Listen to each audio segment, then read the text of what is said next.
Hey, welcome back to another episode of Happy Hour with Sad Comedians. I am a sad comedian, but I'm happy this week because I met up with local comedian and fellow New Brunswicker David Haddad in the heart of Centertown at Poor Boy to gossip about New Brunswick comedy and the state of the world in general.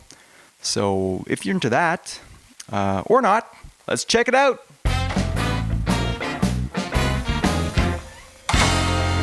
All right, let's get right into it. All right, let's do it, buddy.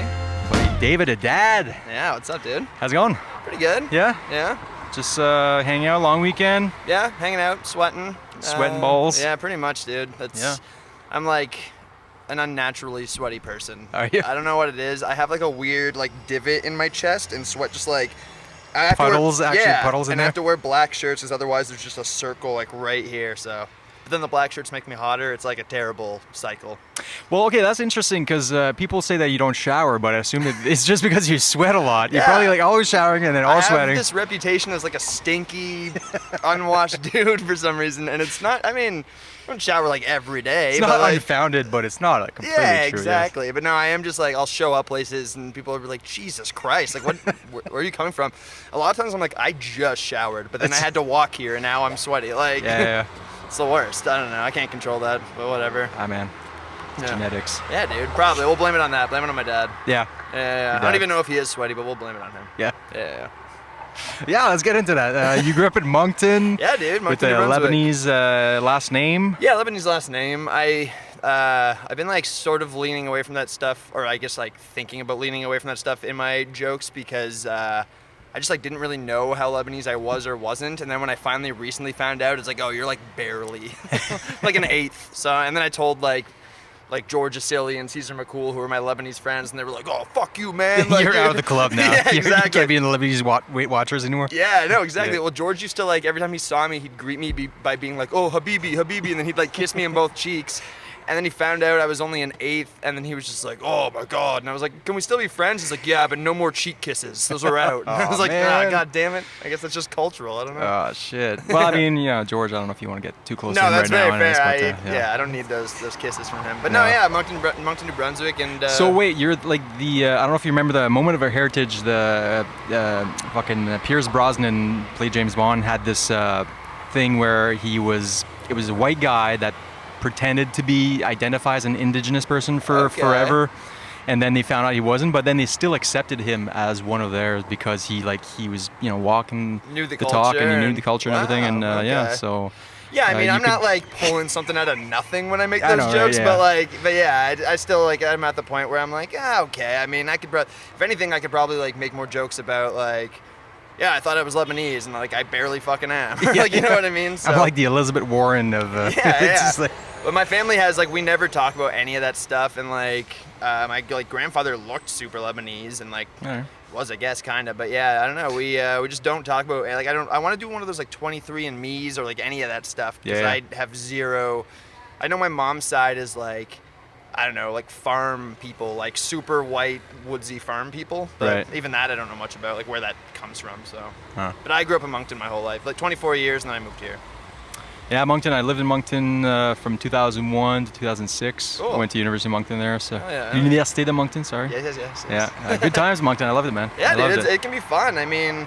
It's like any place. It's got its like cool spots and it's kind of sketchy spots, but like I don't know. I've been super homesick lately. I mean, with everything going on, so me too. I usually go home like right around this time, so it's the best time to be back. Yeah, just totally. Yeah, I'm actually gonna rent a cottage and self-isolate for 14 days and then Bathurst. Oh, nice. New Brunswick, so right on the beach and just whatever. If I'm gonna be stuck somewhere, I might as well be on the beach. And I was thinking about it. My parents have a cottage on the Washtenamoak Lake, like by the St. John River, and. I was thinking about going there and just spending 2 weeks there, but then like I'd have to take like all this time off work and then spend 2 weeks and then maybe spend like a handful of days seeing friends before coming back. And I was like, I don't know. It's like a lot.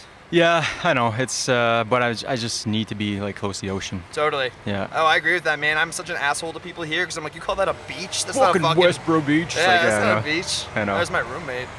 Oh yeah. What's up, buddy? He's also an East Coaster from Moncton, so. Oh, nice. Yeah. Nice. Do you know a lot of people from East Coast here, or did you meet a lot? No, we were in the same like kind of circles of friends, and then he was living, I think, like just outside Windsor with like an ex, and then she left, and he was there for a little while, and he was just visiting.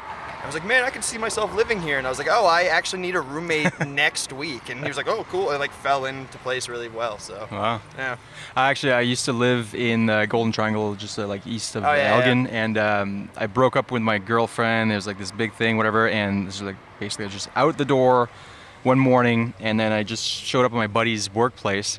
And he had broken up with his girlfriend before, so he was like, you want to move in? So I just moved in with him. Yeah. And it was in Gatineau, but it was called the Acadian Ghetto. So it was like this place where everybody that was Acadian came, and that's the first place. It was like sketchy as fuck. It was like the worst apartment building you can imagine, but it was just full of Acadians. Oh, there you go. And, we were just like partying all the time. That's the one thing I do know. I am half Acadian. I know that. Yes, Shit. yes. Okay. I don't really speak French anymore. I took immersion until like 8th grade.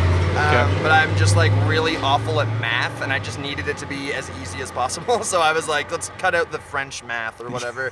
So and then I just continued to be terrible at math and English for the next bit of high school. So. Well, French come in handy in Ottawa, though. It's pretty useful. Yeah, I kind of wish Moncton, so did you grow up in Moncton or Riverview? I grew up in like Riverview, and even more specifically on the outskirts in Lower Coverdale. Oh, shit. So I'm like Albert County. Albert County, I was going to say, yeah. I know some good people from there. Yeah, I know some bad people from there. But I don't know. We give them a hard time. Counties are kind of iffy a lot of the time, you know what I mean? Yeah. I had a joke at one point, I was like, like, growing up in the county is fine as long as your last name isn't Haddad. Like, as soon as, not that I really had that rough of a time, but people like that definitely are more than 1/8 something have had harder times there. You know what I mean? Yeah, but, I know. But I mean, that's sort of everywhere. Well, that's my like dichotomy to me of New Brunswick is like I miss it and I love it, but I couldn't see myself living there all the time right now because I think what happens is if you're remotely different there, like they basically chase you out of town in a way, right? A little bit, yeah. It's gotten a bit better for sure. I think it has, but probably since I left. For sure, yeah. Things every time I go there, it seems like a little more like quote unquote woke or whatever, and there's just like kind of cooler stuff. But a really fun story I like about JP, the bartender at Swizzles. He spent a lot of time in Moncton. Oh, and he's like a black gay guy. Yeah. And he has a story about like him and his friends eventually like they just started like chasing like skinheads and stuff and like fighting back because there was like a huge skinhead problem in Moncton at one point. Wow. And more so in like the mid to late 90s, I think. Yeah. But he told me this story about they beat the shit out of a skinhead with his own boots so hard that the next time they saw him, he had become like a mission worker in Africa. Wow. Yeah, like they beat it out of him. Wow, shit, that's awesome. Yeah, he told me that story like 9 times, so I've committed it to the internet for him. So there you go. Yeah. Well, that's the thing. Like everybody that I knew in Bathurst, because I'm from even a smaller town in New Brunswick, very redneck, and if anybody that went to my high school who were gay, they all had to move to Montreal. Basically, it was like the place. They're like, oh, I finally have people I know, and I don't get harassed or whatever. Yeah, totally. And it's a shame that people feel they're not welcome there in their own hometowns. It's it's definitely weird. I mean, again, that probably happens everywhere, but yeah, I definitely have seen that. And the smaller East Coast places seem to be sort of like that. But I don't know. Hopefully things are getting better. So. Yeah, I think they are. And I mean, I've probably evolved since I moved there, and maybe things have evolved at a different pace there or whatever. So I definitely didn't come like here as like an escape or anything necessarily. Not from that anyway. More just from like I've been working at a gas station for 4 years and like not doing anything, and then I just sort of came here, and then I don't know. There's actually stuff here to do, like dog walking. Yeah, exactly. Yeah, where the money is. Yeah, where the money is. Yeah, exactly. And I don't know, in comedy, right? Like, I probably would have found it eventually, but it didn't really exist. Well, we were talking about that the other night, I think, about there was a Yuck Yucks in Moncton for like, I think less than a year. I don't think it was there very long. Well, the thing is, I've never been to that Yuck Yucks, but funny story, I had tickets to go one night, and I think had I gone that night, it would probably prompted me to want to do it right then and there. Okay, yeah. A little earlier, but I was doing like free running and shit, whatever, back in the day, and I was doing this running backflip off a wall right before going there, and then I cracked my head so hard on the wall that I actually needed like 13 stitches in my head. Yeah. And I was still gonna go. I actually drove myself to my girlfriend's because we were supposed to get together. So I drove myself there, full of blood, like white as a sheet, and she's like, no, you're not going to a fucking comedy show. You're going to the hospital right now. And then I show up at the hospital, and it's this resident, like young girl, probably my age at that point. And here's her first time stitching a scalp. Yeah. She's like, this is a lot harder than like regular skin, and she's like, stuff was like just pissing everywhere, pissing blood. Just first time. Yeah, first time for her, and then I just never went there, and I think it probably shut down shortly after that. Yeah, so that would have been my first sort of introduction to Yucky. And imagine how good you would have been for material to whoever the host was that night. As like, why the fuck are you even here? Just like blood on your face. Yeah, that would have been amazing. That guy would have had the set of his night. Yeah, I know, right? Yeah. I would have to show up every time with like fake blood, just like that was my one opener. Yeah. God damn. But no, that's cool. Yeah, I think about that sometimes. Like, I think because I moved here when I was 24, and I was just doing like music stuff in Moncton all the time. Yeah, me That's too, all I was really doing. Yeah. And but I was like really obsessed with like comedy podcasts and stuff, and like listening about like comedy theory or whatever. And I think if it had been around, I remember talking to someone one time, and they were just like, let's just go to Halifax and like do a set and like bomb. Like, let's just go bomb. Yeah. Like, we're probably going to. And we thought about it, and I was like, yeah, okay. And then I didn't do comedy for like 5 years. Like, I didn't even try it, and I was just like, And then when I got here, I didn't even do it for the first 3 years I was here. So I was living out in Nepean. I never really came downtown. Yeah. And and then I met fucking Andrew Wombolt, and he like talked me into it. So. Oh yeah. Yeah. That was your first introduction to comedy. Kinda, yeah. We were in a script writing program together. Algonquin, yeah. And it was him, and then I don't know if you know. I think they might have stopped before you, Daniel Araya and Kennedy Ryan. Well, yeah. So Kennedy Ryan was hosting at Swizzles when I first started. Okay, yeah. And Daniel Araya had moved already, I think. But I knew the story, and we talked about the Flapjack 7. Oh, I talked yeah. to yeah, Andrew you know a bit about that. Yeah. I'm just fascinated with that story. Yeah, me too. It's just amazing. Because when I first started comedy, Andrew was like, I think just becoming unbanned from Absolute, I think, or like maybe like not even yet. But because him and I started running a show probably like 4-ish months into me doing stand-up. We produced at the Cock and Line on Spark Street, which I think is the Office you guys. now. Yeah. Oh shit. Okay, I remember seeing that somewhere. I had never been, but I remember seeing it somewhere. That was one of the shows that was happening. Yeah, we probably did it for like 6 or 7 months, something like that. Okay. It wasn't very good. Like whatever. Stage time is stage no, time. No, exactly. And like I don't know, it like Andrew had done some producing before, but like never with like varying levels of success from what he tells me. Yeah. And then this was my first time doing it. We didn't really know what we were doing. They gave us I think they gave us like a $75 bar tab. So we were using that to kind of like pay the comics with their. Yeah, we tried doing drink tickets, but then people were like getting too expensive of drinks. So we were like, okay, we're just gonna buy like 2 or 3 pitchers at the end of every night, and whoever stays gets to like hang out and drink. So it was kind of fun. Like people seem to think back on it fondly for like the hangs. I don't think anyone thinks of like the shows themselves fondly. Don't remember the shows. No, because there was kind of no one ever there, and like the bar was like designed in this weird like L shape, so we were kind of like hidden away. And yeah, it was kind of brutal. And then I remember they were like, yeah, you're not really bringing a lot of people in, so we're going to reduce your bar tab from 75 to 50. And we're like, oh, cool, that makes sense. And then we just stopped doing the show. Like instantly, we were like, no, fuck that. So that seems to be actually Andrew's sort of approach to producing comedy shows, because he was telling me the story on the previous podcast about the one at Royal Oak in Nepean that he was doing. Yeah. He did it 3 months, then the 4-month manager was like, you're not bringing enough people. And he's just like, didn't show up. He's any like, conflict or confrontation, he's like, oh, geez. And then he like runs away. Yeah, no, it's No.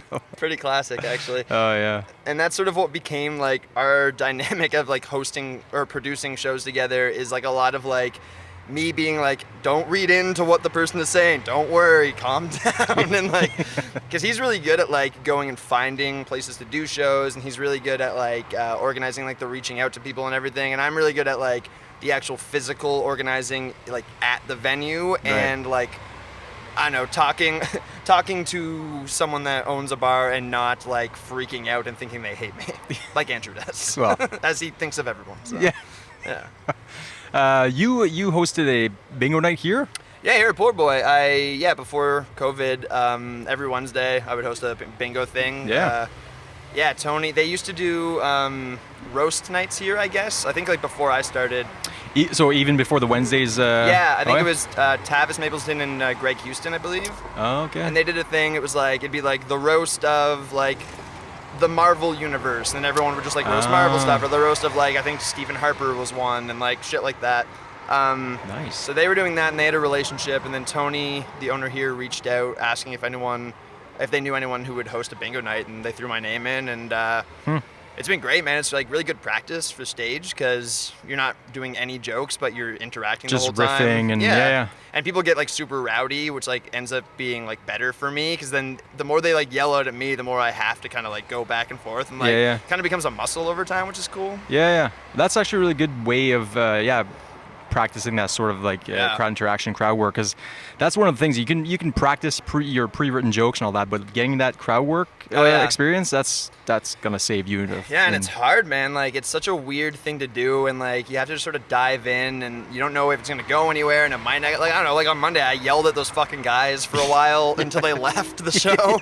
Sometimes that happens. Yeah, and I think it was funny, but I don't really know. I was just kind of yelling, but I don't know. And that's something that like I probably wouldn't have done. Like before, like a bunch of bingo under my belt, which is like sounds ridiculous to say, but like I don't know, like there's been a lot of nights where like someone with like 9 shots of Fireball and them won't shut the fuck up, and then I'm just yelling at them and everyone's laughing and it like works. So I don't know. Well, you have to remember you're the one with the microphone. You're the one with the loudest voice. So totally, it helps. You can drown them out and the thing I noticed that doesn't work is I've seen people literally like say that, being like, "I'm louder than you," and it's like, well, you have to keep it. Keep you're it just in being the back of your mind. Baby, and they're like, "I'm the loud one." Like, shut up. Like that's weird. But well, no, you don't want to antagonize the entire crowd. You don't want everybody to be against you. Or else that doesn't work. Yeah, you want to turn it like you and the rest of the audience against the that one person who's disrupting the show or something like that. Totally. Yeah. Oh man, so what did you do for the last 4 months when you weren't doing comedy? You were doing a podcast as well? Not really. I kept saying I was going to. Okay. So well, no, I kind of was actually. I kept like trying to do. Everyone was doing the like Zoom kind of all that stuff, and I had a couple ideas, but I didn't like all my technology like fell apart like the day of all of this. Like my computer fell off my bed and like the screen all cracked, and then. Like I was having issues with my phone and my internet, and like even just being on people's Zoom stuff was like really fucked for me. So I couldn't really do it. But then my cousin back home, we started doing a podcast where we just basically record our phone calls. So I didn't really need like Wi-Fi to do it. He found a thing where he can like just call me, and then he like grabs the audio on his computer or something. So it's not like the greatest audio, but it was still pretty way good. to do it, right? So we've just been going through. It's called Hanks for the Memories, and it's a Tom Hanks chronological movie podcast in which we watch every movie like in order and then talk about it. Oh, wow. Yeah, so we've only done 6 so far. We have them banked. We haven't put them out yet. That kind of works with your material, with your Tom Hanks father figure. I've been doing some Tom Hanks stuff. I think about him a lot. So. And I've been threatening to do this podcast for a few years now, so we're finally kind of doing it, and it's pretty fun. It's like weird. Like I think we're in like 85 or 86 right now or something like that, maybe a little later, and it's like, man, it's like not very good. Like there's some pretty bad movies. Well, it's just like, I mean, he had to get rolling, I guess, but I'm excited though. Once we hit like, I think it's like at 92, from like 92 to 2002, he has like an untouchable run. That was his prime probably. It starts at League of Their Own and then just fucking goes off. Philadelphia, we're talking about. There's in there, and I think like maybe 2 of the Toy Story movies are in there, and like Forrest Gump is in there. Like it's just a crazy run. Yeah. Well, actually, it kind of reminds me of. Are you a fan of Scott Aukerman and Adam Scott? They do a talking YouTube to me. Yeah. I've actually been sort of checking those out lately. I've always just kind of gone in and out. I've never been like a diehard of that. Yeah, it's like me too, it's hilarious, but it's so fucking chaotic and weird that I can only handle it at like the right times. But no, that's funny stuff. Yeah. Because they went into like REM and stuff too, I think. Like. Yeah, I think so, right? Yeah. I think they even now are onto like the Talking Heads or something. Like they've just sort of kept that rolling. Yeah. It's fun. But no, it's fun. Like a podcast is half of the battle is finding a concept, right? Yeah. If you can find a concept. I mean, for me, this was basically just. After 3 months of quarantine, stuck at home with my wife and kids, I was like, man, I need to get out. The patios are open. I need to have an excuse to come out and have a beer, and just have a chat with other people than my. I wish the beer would. I know. Show up, by the way, but well, that's fine. Actually, I might. I'll just edit this out, but I think I might have to go on the patio and let her know we're ready. So. Yeah, sure. Oh shit. I hope you had nothing in that backpack. Yeah. Shit, man. Yeah, I just missed being out and fucking just, Yeah. having a conversation with people and just talking, Comics especially, man, like I don't know, I was like talking with like friends back home on the phone and stuff, but then like they can only take so much of my like wanting to only talk about stand up, like, I know, right? and they're just like, all right, I get it, it's kind of fun. I was like, yeah, I don't know. Yeah. But At first, when I was first doing it, I would be running jokes to people who was like, okay, man, like, Yeah. now at least I have like every Wednesday we have a joke writing group and we'll actually do it with other comics. So, you got to find the right time, the right place to do it. Totally. Yeah. So do you write every single week? You do that? Yeah, so I used to write, man, I didn't know what I was doing at all. So I would write a brand new 6 to 8 minute a week. Oh wow. So I was going to Meow every Tuesday, and because it's always the same people, I was like, oh well, I can't do the same joke. They've already heard it. So I was trying to write like a new 8 minute every week, because you get like 10 minutes there. And it was like how like first time jokes is like a lot of time it's gonna be shit. Yeah. And I didn't know that you're supposed to like try to really like rewrite your jokes and try to like nail it down and make it stronger. And also there's the thing where like sometimes if you're just doing sometimes you'll do a joke one time and it kills, and then you're never able to like hit it again in the right way, and and you're like, what the fuck happened? So like you can't really judge it off one time ever. Really. No, at least 3 times before you know if a joke has even potential. Totally. Really to, so because of that, I got in this habit of writing a lot. So I've been just writing every single week, every chance I get. So yeah, I'm like pretty on and off with my like consistency. I go through phases of like I did have like probably a 2-week period where I was writing for an hour every morning, like during the COVID stuff. Nice. It was like, or I was doing like an hour or 3 pages. It tended to kind of even out to the same thing. So I would pick one. I had like a list of a bunch of premises. And I would just pick one and then write 3 pages or an hour like of that premise, and then like a week later I'd go back to it and kind of like whittle it down to the parts that seemed like they would work, because a lot of it's just like rambling, right? Because I was trying to just free write and like not worry too much about it, because that's like the worst when you're like, okay, I have to write a joke, and then you put all this pressure, and then you're sitting there and you get nothing done because you're worried about like a line being stupid or something. But it's like you just have to literally like diarrhea it out onto the page and just figure and sift through the diarrhea. What a disgusting metaphor I'm making right now. Sifting through a diarrhea to find that gold coin that you swallowed accidentally. Exactly. Following your dog. I don't know where that was coming from, but yeah. Have you ever had to do that when the dogs are watching? You eat something and you have to follow them with a... I have a really gross story that I wanted to do a joke about a dog. It wasn't a dog from my work. It was like my friend's dog I was taking care of, and it had gotten into my garbage and eaten and swallowed a condom. Oh. And awesome. Perfect. Thank you so much. Thanks so much. Cheers. Cheers. Cheers, buddy. But yeah, it had swallowed a condom of mine and used. Yeah. Tied up too, like a water balloon. And as you should. Yeah, I think so. People think that's weird. I think it's responsible. I don't want to make a mess. But well, you got to blow it before and make a little balloon animal. Exactly. Yeah. Everybody does that, right? But the dog ate it, and I was walking the dog, and I think I told this on George and Jeff's podcast, but no one's ever going to listen to that. So this is the exclusive. Yeah. And anyway, I'm following it around, and I figured it was probably, this is like maybe a day or two later, and I figured it was probably going to come out, and it is, but it's like, it gets stuck like halfway, and it's just like hanging out, and the dog's like looking back at me, like, help. Hey, are you going to do something? Yeah, and the backstory, the other like part of this story is that, like the day or two before, there'd been a shooting in my neighborhood, so the neighborhood was crawling with cops like on foot. So I'm like standing there, and there's a dog on the lawn with a condom hanging out its ass, and there's like 5 cops like coming down the street towards me, and I'm just like, and I like had to pull it out, and like I thought they were gonna be like, what do you do to that dog? Like, you know what I mean? So you're just like, ta-da! Yeah. Like, what am I supposed to say? Yeah, and that happened twice. That happened twice in like 2 days, I think. So yeah. That condoms both time? Yeah. Yeah. No, one time it was a diaphragm, actually. Oh, yeah. That makes more sense. Yeah, but no, it was, that's the gross dog experience I had. But that wasn't that was a personal dog, not a work dog. God. Yeah. That makes it sound so much worse. It's such a good metaphor for sifting through diarrhea Yeah. for finding those nuggets of Exactly. gold Well, for if this ever comedic becomes gold. a joke on the stage, that metaphor. It's literally, Yeah. it's a literal metaphor. That's Yeah. literal and metaphoric. Oh, man. We'll see. My dad recently told me that he has a hard time with me doing jokes about shit for some reason. I don't know why. Oh. Yeah, because I was doing some other joke. I have some new joke about dog shit or whatever. Yeah, shitting on. Yeah, and he's like, yeah, I like it, but that's like my least favorite one. He's like, I don't know, something about the word like shit really puts me off. And I was like, okay. Well, you're probably really not into that joke I have about you clogging a toilet, so. Yeah. I don't do that very often because he doesn't like it, so. Has he heard it? Yeah, I think he's heard me like tell him about it. Yeah. And he's like, yeah, please just, he's like, do it, but like just don't do it in front of me while I'm there. And I was like, yeah, fair enough, whatever. Yeah, I think I said shit at least 45 times at my show at my set on Swizzle this week. Yeah. So I was like, Yeah, that's fair. yeah, whatever. Yeah. Talking about shit. No, that was I don't know, fun. it's You just were really like leaning into the puns, eh? You were like really the wordplay and the puns, but you would like you do want to be like, eh? I'm like, what do you? Yeah, I liked that. That's like the way to do it, right? If you know, like, okay, clearly this is like a dumb pun, but if you can sell it like I know that, then I don't know.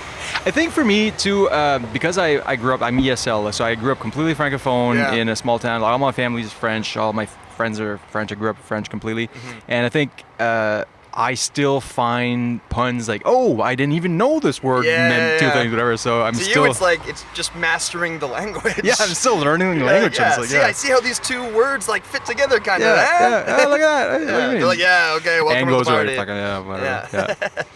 Yeah. But no, I think it is actually a French thing, probably. But yeah, probably. No, yeah. I dated a girl who was like full Acadian, and I remember, so I can like kind of understand, like, because again, I did it for like 8 years, so I can't speak it back very well, but I can generally understand French. Well, especially Chiac, because like half of it is English. Exactly, anyway, so, yeah. It's such a bastardization, like, yeah. It's a beautiful language. I actually love that dialect. Yeah? Yeah. You're maybe the only person I've ever heard say that. Oh, to me, it's like music to my ear. I love it. Really? I love the accent. Go chercher le keys dans le car there. Parquet le car dans yeah, the garage. It's like, yeah. It's a weird, yeah, it's just like picking and choosing. Like, is it every third word? Like, I don't even know if there's like a rhythm there's a to syntax. There's actually a woman in the University of Texas, of all places. She did a PhD on Chiac, and she went to La Maison des Jeunes in Dieppe, and she actually did a case study and like studied how people were speaking, and then she actually put all the rules, the syntax, and that is actually interesting. I'd be interested to see. I always thought it came from, because I grew up near like Shediac. Well, that's what the Chiac is actually short for Shediac. Yeah. Oh, okay. Yeah. It's just the word, but Chiac is spoken in all of Moncton. Because I just assumed that, and then I was like, well, that can't be right. It's probably just a coincidence. But no, that's all right. As right simple, on the money. as simple as that. Yeah, hell yeah. Yeah. That's cool. But yeah, no, I dated like a fully Acadian chick, and I'd like be having dinner with her parents and them, and then they'd be like talking in like full French, like full speed, and then her mom would like look at me and be like, do you know what we're saying? And I'd be like, no, and she'd be like, haha. And then they'd like keep talking, like, well, what the fuck? Like, this sucks. Like, are you talking about me? Like, I don't know. So that was always weird, and then we're living in Riverview, which is like more English. Yeah, definitely. Wrong side of the river. Yeah, kinda. They didn't have that attitude. Yeah. But I was like working at a gas station there, and we had like a service guy come in for something, and he was Acadian, and he said something to me in French, and I was like, oh, sorry, like I don't speak French, but if you want, I can get my manager. He's Acadian, and he was like, oh, so like you don't have to speak French on my side of the river, but I have to speak English on your side of the river, which. Fair point. And I was like, I don't know, man. Like, I can get my manager. And he was just like, oh, it's bullshit. And I was like, I mean, my girlfriend is French. He's like, yeah, well, I hope she fucks the French India. And I was like, Jesus. Okay, let me get my manager. Is that how it works? Yeah, exactly. I mean, I might break up with her if that's the case. I don't know. Well, I'm pretty happy being English. But. I don't think it's transmittable. You can't know. Yeah, exactly. Yeah, I need to wear a condom. I don't want to get French. I don't want to get French. Yeah. But no, yeah, so yeah, I definitely, no, that's interesting. I always forget that you spent some time over there or like grew up in Bathurst and stuff like that. I forget about that shit. And like, that's like Dylan Parker, he was in... Yeah, St. John. Yeah, and I was fucking, it took me forever to remember that. Fabio Ricci, I think, spent time in, I think, Fredericton. I think Really? I didn't know that. Yeah. Oh, shit. And actually, he spent some time in Moncton as well, I believe. I think he dated someone from there. Wow. Yeah, so yeah. Well, we were talking to Melanie Page from Halifax. Oh, I don't know if I even knew that. Somewhere around there, I think. Okay. Yeah, Nova Scotia. Oh, yeah, we were talking about Nova Scotians the other day, actually, and she was, that makes sense. Janelle Niles from Truro, Yeah. Nova Scotia. Like, yeah, we've taken over the whole fucking Yeah, there's a lot of scene. us, a lot of us East Coasters. Yeah, no, I like, because I meet a lot of East Coasters in Ottawa, and I feel like we're all a bunch of expats, and we're like, hey, cool, let's just try to make something happen. Totally. So I lived in Montreal before, and I was doing music, but it was very hard to break into the scene there because everybody, you have to be like from Montreal and they're very insular. And then Ottawa is just like, well, everybody's from somewhere else and we're all sort of here just trying something out. Yeah. And you go to a bar and you're like, can we start an open mic or a show here? It's like, yeah, whatever. Yeah. Yeah, I found that easy when I got into comedy. I found it kind of harder to get into the music scene, but Here? but I also came here as like just a singer. I didn't have like I can play guitar now, but I only picked that up because I literally had no one to play with anymore. So I was like, okay, I should learn like a handful of chords. Yeah. Which is awesome. I'm glad I learned that. But yeah, I was taking a professional writing course at Algonquin. So I started kind of leaning towards the like music journalism side, and I was trying to like break in that way. So I was like interviewing like Steve Adamek of the Steve Adamek Band, like mostly like the punk scene and stuff like that. And I was just sort of like following that and trying to get in. But again, I never really had, even as just like the interviewer guy, you can't just be like, so want to jam? Like you're gonna be like, what? What do you mean? You're just gonna like on the air, put them on the spot right there. Yeah, so. Exactly. So I don't know. It just never really like worked out. And then honestly, since I stopped like trying to do that and found comedy, I've actually had like music gigs around town and stuff, just little acoustic things or whatever. But so that's been kind of cool. But I like really comedy scratches the itch, I find, a bit. Like I definitely miss the music. Like every time I go home, we always like when I go home for winter, we always sort of have like a residency show sort of thing. Like they give us usually a New Year's show or something. Nice. And that's always like the funnest night of the year for me. Yeah, just a bunch of friends back together. Yeah, jamming, totally. That, And like it was the thing where like our band was playing so frequently before I left that we were like oversaturating our like draw basically. Right. And now it's a small market and everything. So exactly. Yeah. Now we play once or twice a year and we'll like fill it's wherever an event. we are. It's like, exactly. And it's like all our friends, and I don't know, now that we do it every year, it's kind of become like a little bit of a happening, and we always bring in bands better than us anyway to like try to suck off their draw a little bit. Yeah. And, yeah. I was in bands for pretty much my whole life. I was in a punk band in high school. Big thing, we played a festival in Bathurst, and then actually we had a band. Oh, it's a funny story. We played this festival. We had this band from Moncton come play this festival, and we were hanging out with them before the show. Do you remember their name? I want to say either Bad Luck Number 13 or there's Lead Pipe. There's a bunch of different bands. Yeah, Bad Luck 13. Yeah, that's like a legendary old, but they were older dudes. Like yeah, well at the time I was young. I was like fucking 17, so everybody was old probably. But I think maybe like does their singer like perform in like fishnets or like drag or something? I think there's something about like that guy's dick always hanging out. Maybe if I'm thinking of the right band, I think there's something about that. That's a band I always heard of, but I don't really know much about them. Yeah, this was like 98, 99. Yeah, so this was that like, checks out. Yeah, so I was pretty young, and they were all smoking hash outside the venue. Oh yeah. And so I like took a hit of a BT bottle, and then I got really high. And I never played a show high, and this was my first time playing a show, and it was like this festival, it was this big thing, and I was just like deer in the headlights, just fucking doing my thing. I was like, that was the worst experience. I was like, I've never done drugs since like for a show. Really? Yeah, that was my one time. I was like, nope, never doing that again. Stand up too? You've never been stoned? Not stoned. I've drank before, which is not too bad. But I want to face my fear of doing stand up high. Actually, I want to just try it out one time just to see how. It can be fun. Like definitely do it at like a low stakes. Yeah. Like we're good. Thanks. Like a meow. Like I don't know. We won't do it for the comp. Yeah, exactly. Dude, I fucked up one time and got stoned. I think I was just nervous. I had like a pretty big show at Yucks doing Kyle Brownrigg's Queer and Present Danger show. Yep. And I was the opener, and I got pretty stoned earlier in the day. Like I wasn't stoned when I got there, but I was definitely like a little sluggish. And yeah, it's just hazy, and your mind is just like kind of foggy a bit. It was my first club show that wasn't like just like a Wednesday or a Tuesday, and it was like a real show kind of. And I don't know, I think I just got nervous, and I also it was like a queer show, and I like used to have like a lot of bi jokes and stuff like that, and I don't do them as much anymore. But I think it came off really like pandery. Like I like front loaded my set with all this bi stuff, which like normally I would save till like the end when I used to do it. But I was like, they need to know, like this is the queer show, and they were just like not into it. And then I'd say something about dog walking, and they'd be like super on board. And then I'd pivot into another queer thing, and they're just like, no. It was such a weird experience. It was my like first like real club bomb, and I was like, but it was like a learning one kind of where I was like, okay, don't get stoned before a club show. And don't like alter your sets to like please people, like just do it. Like that's actually a really good point, because I didn't perform. I'd put my name in a lot for you remember Kia Mazar's show at 777 in Gatineau is like this Yeah. weed show, like Yeah, very yeah. drug friendly and all that, whatever. And everybody was going up on there and doing drug stuff, and it's like everybody, okay, they're all high. They don't need to be reminded that Yeah, you know exactly. drugs. They actually just want you to do like regular stuff, right? Totally. And yeah, so a lot of the stuff wasn't working, and I that's when I realized, like, okay, don't try to pander to, like, Yeah. you know, if it's you know, a lot of people will go to Swizzles and do a lot of gay jokes because Yeah. they're thinking, well, a lot of people, they're like, okay, well, we've heard.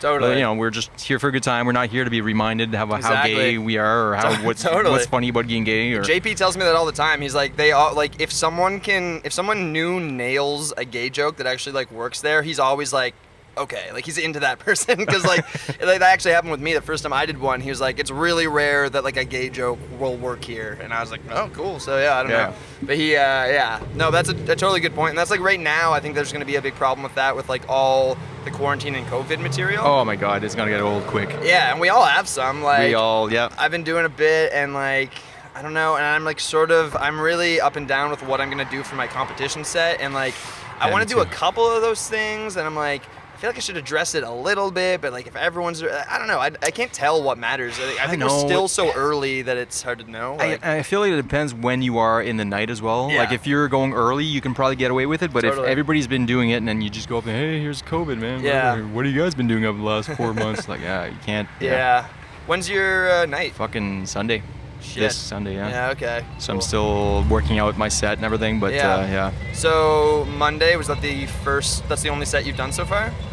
Yeah, and then Wednesday at my place in my backyard for our backyard yes, show, yes, whatever. yes. Yeah, yeah. Well, that's good. I mean, it's like at this point more than ever, it's like reps, right? Like you just Oh, need yeah. to like get shit in and like Yeah. say the stuff out loud. Like I was talking to KB Harwood earlier today, and we were talking about like I think she's on Monday, and we were gonna get together and like go over her set and stuff. And I was like, if we don't get to, I was like, the one thing you should do, and like I don't normally do this, but ever since like the new era or whatever, like I find I'm practicing my shit out loud at home a lot more. Oh, for sure, yeah. Yeah. Because I would do that like my first couple months, and then I stopped doing that, and it's more like, okay, well I'll memorize it, but I don't need to like be saying it out loud, and then I figure it out on stage, and it's fine. But now like I'll literally like 2 hours before a show, like 7 times in a row, I just like do my set, and Yeah.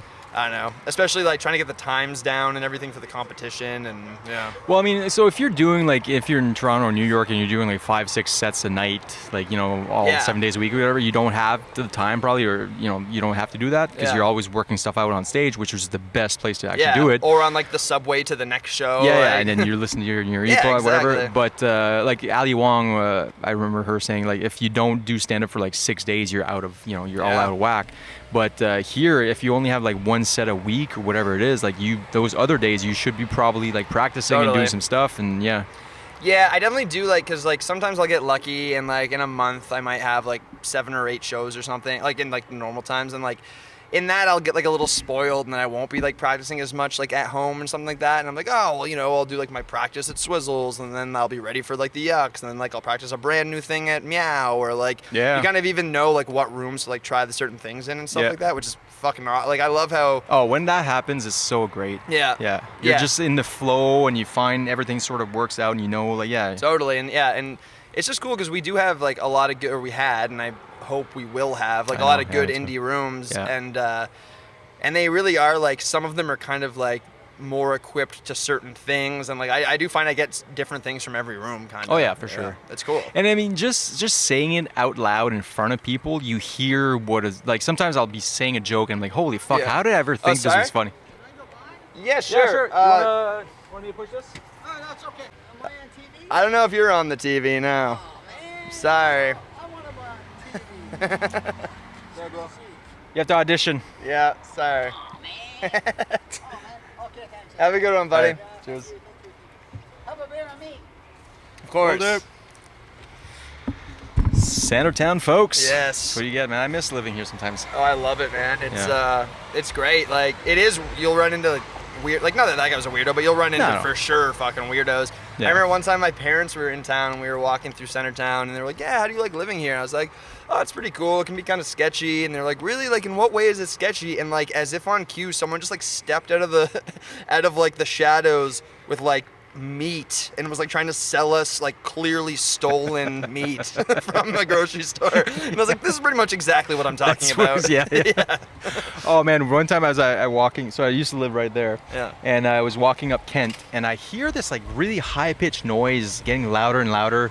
And I'm like, what the fuck is that? That's a very weird noise. And then I look over, and there's a van driving, and both his front tires are busted. So there's like all the screeching and the fucking sparks flying everywhere. And then he looks at me, and and he just runs a red light. And then I'm like, I take out my phone. I'm like, maybe I should call the cops about this. And then 3 seconds later, like 3 cop cars saw by, and they're like, where'd he go? I was like, he went that way.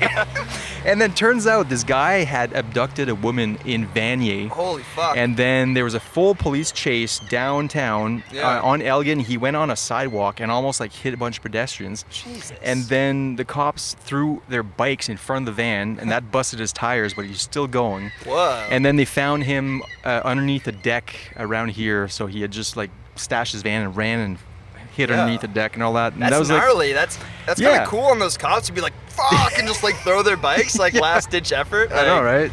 Yeah. And it's just like, that's center town, but you know, it doesn't happen all the time. It's very safe. Don't worry about it. Yeah, Super exactly. safe. Yeah, it's not like there's meth explosions over in that park right right near us. Yeah, the meth lab, overnight meth lab. Yeah, they, like my homemade God. meth labs that explode. I remember like right when I moved in Centertown, I think that happened like the week before, and I was like, all right, cool. Yeah. And then I had like a roommate move in with me before the one I have now, and like right before she moved in, it was like, oh yeah, so just to let you know, there was a shooting yesterday in our backyard. But Jesus. yeah, it was literally like. Was it the one? Is it the one recently? No, it would have been like October of 2018. Okay. I think. Because there was one I think earlier this year. Okay. Yeah. Oh The yeah. targeted like Airbnb thing or something. Yeah, like that. like, it was right over there on Gladstone. Yeah, or or James maybe. Gilmore? I don't know. Gilmore, Yeah, one of those, I live on James. I think it was right near there though, because that's the thing. Like, yeah, it was the one right over because it was the exact same street that the shooting had happened. The one I'm talking about before with the dog condom or whatever. Like, it was the same street but like down, and I was like, this isn't even that like sketchy of a street. No, like, it's a nice neighborhood. Yeah. Yeah, I walked some dogs like on that street, and like the people that live there have like really nice houses and are like good professional people, but like I don't know, I guess there's just a couple rough patches or something. I don't know. Yeah. It's fucked. I know. Are you okay to get by? You got a lot of editing to do on this one, eh? Speaking of meth labs, actually, a funny story. There's a friend of a friend who lived just in Centertown, and it was a condo building. Okay. She was renting, and she was going to India for a few months, so she decided to sublet her apartment. Okay. Without telling her landlord. Okay. And in the middle of her trip in India, she gets a phone call, and it's the landlord be like, "What the fuck? You got to get back here now." And then he informs her that apparently the guy that she sublet to turned her apartment into a meth lab. Oh shit. And then before leaving, he flooded the entire place. Like on the purpose? wet, like the Wet Bandit style Home Alone. Yeah. And then it just like leaked through the other apartments and all Yeah. that, and basically, she was completely fucked. That's what but, she gets for subletting to Joe Pesci. Yeah, basically, That's what happens. Yeah, He's yeah. the wet bandit. He is the Wet Bandit. So I have sort of a similar story. When I was 19, the first house I moved into with like 3 friends is one of our buddies. His dad was living there, found a new place, wanted to move, but didn't want to get out of his lease. So he basically, it was like illegal subletting because he didn't tell the landlord that his 18-year-old son, it was like 2 of us were 18, 2 of us were 19, and we had like the biggest fucking parties. Like it was like a punk house basically, and like we'd have these parties where I would know like 10% of the people at my own party type thing, like crazy shit. And like, you know, doors are getting like pulled off the hinges, windows are getting smashed, there's like blood on the walls from like bottle fight. It was like this crazy fucking party house thing. And then eventually, literally we were like out driving, like as like a home unit. We were just like out driving, and then we were like, look, this is getting ridiculous. Like we've got like our toilet is like leaking through the ceiling, like everything's broken, like we got to get our shit together. Let's buy some paint, like let's just fix this place up. And we're having this conversation, then we pull into like, we lived on a lane, and we pull into the lane, and then there's like 3 cop cars like in front of our house, and the landlord, who we've never met, is like standing in front of our house. And we try to drive away, and another cop car cuts us off. They And blocked you? Yeah. And then they try to figure out who we are, and we're like, oh, so it was under, the house was under the name of this man, Dan. So we're like, oh, we're here to visit our friend Dan, even though it's like our house. Yeah. And there's like, yeah, we know all about Dan, and like, we're here for him too. And we're like, oh shit. And then like, they're just like, let us see your IDs. And one of the guys had turned 19 while living at the house, and he went and got like a new ID or a license or something, and had changed his address to that house. So we all had fuck. like our old addresses, and then he like was the only one that like legally lived there technically. So they shit. pulled him out of the car, and like me and my cousin were in the back of a cop car watching our friend on the lawn, just like with a circle of our neighbors that had been like sick of our shit for months, and like our landlord that didn't know we lived there. They're just like yelling at him. He's just got like his head hung in shame. And then they went in the house, they saw it was a fucking goddamn nightmare. They came out and gave us sort of like a spiel about that. In fact, I hope this. I'm gonna do a potentially offensive French accent. Yeah, But it's not good. the cop came in, he sat down in the cop car, and my buddy was like, "So, what's the damage?" Because they just went in to look, and like we knew, like again, like there was blood on the wall, like it looked like a goddamn nightmare. And the cop Crime just scene. like, yeah, the cop stared straight ahead and like put his head down and was like, "The things I saw in there, that place is a fucking disgrace." And we're just like, all right. And then basically they were like, you have to like do all these repairs or else you get charged with squatting and mischief. Really squatting in your own apartment. Yeah, squatting, but like paying to squat, I Yeah, guess, yeah, is what yeah. we were doing. So, Wow. because yeah, we would give our buddy's dad the money, and then he would show up on the day the landlord, because the landlord would come physically collect, and he would just show up like right before and like stand at the front door and be like, "Here you go," and then the guy would leave, and then he'd be like, "All right, later, boys," and then we go back to partying. And like we did it for like 4 months, and then got like forcefully evicted. But This was in Moncton? yeah, of course. Yeah, of course. I used to live on Morton, close to Nelson Moncton in Moncton, Yeah. and we had this place. We were 6 guys living in this one place, one house. Okay. When we first got the key, we just didn't bother making copies of the key, so we Okay. only had one key. So we never locked Between his door. 6 people? Yeah, Oh, okay. so but we no just locked never door. we just never locked the door. That's Moncton, it was like Yeah. just don't lock the door, even like over Christmas break. You like should though. yeah, I mean, you probably should, but we just like Nowadays for sure. yeah, you now should. nowadays you should, but it became this house where like people would just come and go all the Yeah. time, right? And at the end of our lease, we found out that the woman landlord, she was gonna get rid of this place and she was gonna build an apartment building. Okay. So everybody knew that this last party was gonna be like a party where you could just like Yeah. fucking rip the house, like Eviction just party. Yeah, basically. Yeah, Just yeah. like, you know, like we're probably not getting our damage deposit back. Yeah. So we actually shot a video for a band, a friend of our punk Oh, band, hell and we yeah. actually had like, you know, it was just like this fucking rager. Oh, that's sick. Yeah. I still haven't. I don't know why that video ended up as. This was like pre-YouTube. Fucking. I don't know. We had so much footage of all this shit that went down in this Yeah. place, like Halloween parties galore, like just everything. It's just a shit show. Yeah. And then we just trashed that house. Yeah, no, for sure, man. That's exactly how I went with this. Like, it was crazy. And like, actually, the house is gone now. Like a year later, they just like tore it down. Well, this is what happened to this place. It was Okay. it used to be a corner of Elmwood or Morton, whatever, and now it's an apartment building. So they just Okay. tore the place down. So we're like, okay, well, I'm I pretty guess. sure to this day, and this was like 2009, I think we were there. And like the next year, they tore it down, and it's still just like scorched earth. Like there's just like I like to say we just partied it into the ground, and they couldn't Yeah. fucking recover ever. I remember we left a bunch of like, I don't remember why, but we had a bunch of like Virgin Mary statues for some reason. Like we had at least like 3 of them, and I remember we just like broke the heads off or like defaced them and made them look like satanic, and then we like hid them up in the attic, and we were like, this will be our legacy for whoever like Finds this. Yeah, Like, we just wanted to like freak people out, I guess. Just Yeah, find yeah. weird defaced like religious statues that freak me out if I found that in my Yeah. home. So I don't know. Yeah. And we were assholes. So I'd be young again. Yeah. The shit we did. yeah, dude. Good times though. Yeah, man. Fuck. I didn't prepare for this thing. No, that's okay. What is like the theme of this? I know we haven't like talked about that at all. We've probably been talking for like half an hour or more. Yeah, so yeah. that's okay. So I mean, originally it's called Happy Hour with sad comedians. Maybe Yeah. it's just a wordplay because it's like happy hour, Drinking, sad comedians. I want to talk about mental health and Yeah, things yeah, like yeah. that, whatever. But yeah, sometimes I'll get into it with some people, whatever people want to talk about, really, Yeah. if they need to get shit off their chest. But speaking of drugs, Yeah, hell yeah. so do you feel like you self-medicate with drugs and yourself, or? Yeah, yes I do. Yeah.